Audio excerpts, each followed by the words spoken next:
You don't mind sharing with us, do you, how long ago you were trained to do oral care for residents? It was in 1990 when I got certified.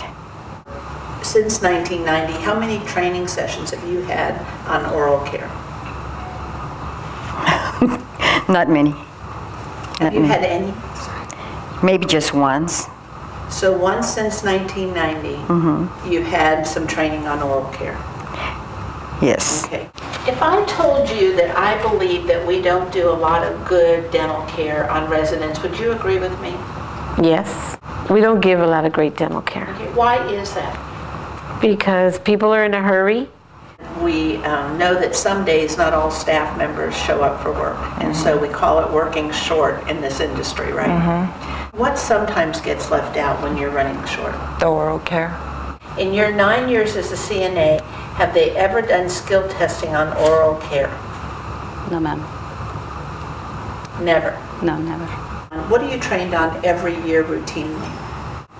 It would be the pericare, the transferring, the feeding, the bathing. But it's mostly, they're most concerned with the turning and the pericare. What are some of the problems with dentures that you see in people's mouths?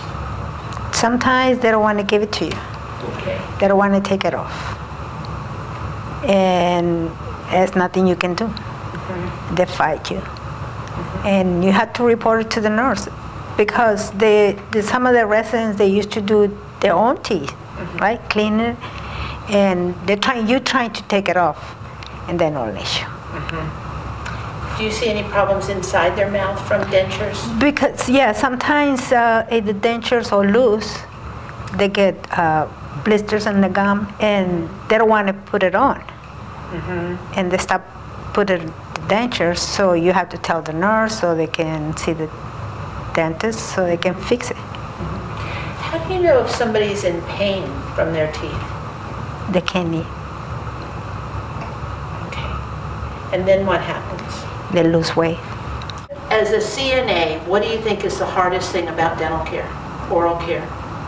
It's trying to get the resident to open their mouth. Okay. That's the hardest, to, you know, if they have clenched their teeth. And Has anybody taught you how to do oral care on somebody who's combative? No. Okay. All the toothbrushes in good condition when you go to take care of all your residents? No, no.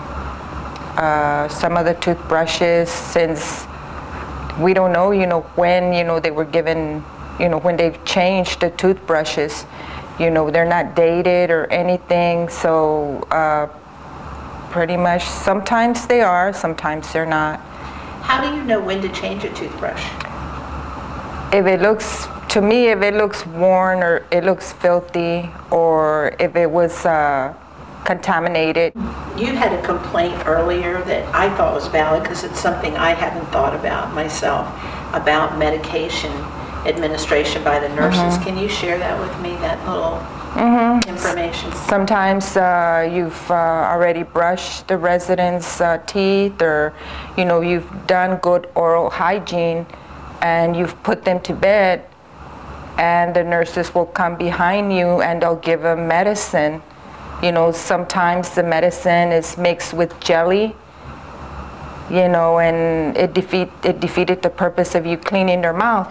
Because now, if they don't swallow the medicine, if they weren't given enough water, all of that jelly and stuff is left in their mouth.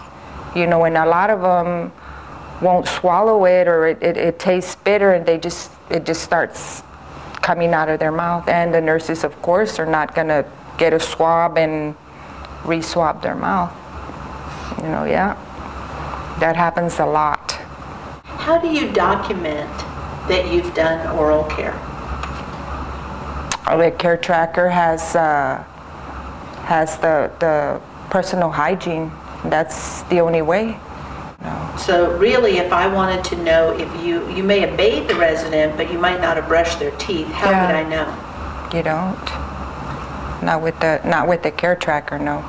Okay. Why do you think we have trouble getting good dentists? dentists to give care to people for their dental care. Why don't we see dentists more with the residents? We hardly ever see any dentists come around to our building. Maybe because most of them are wearing dentures. I don't see any dentists,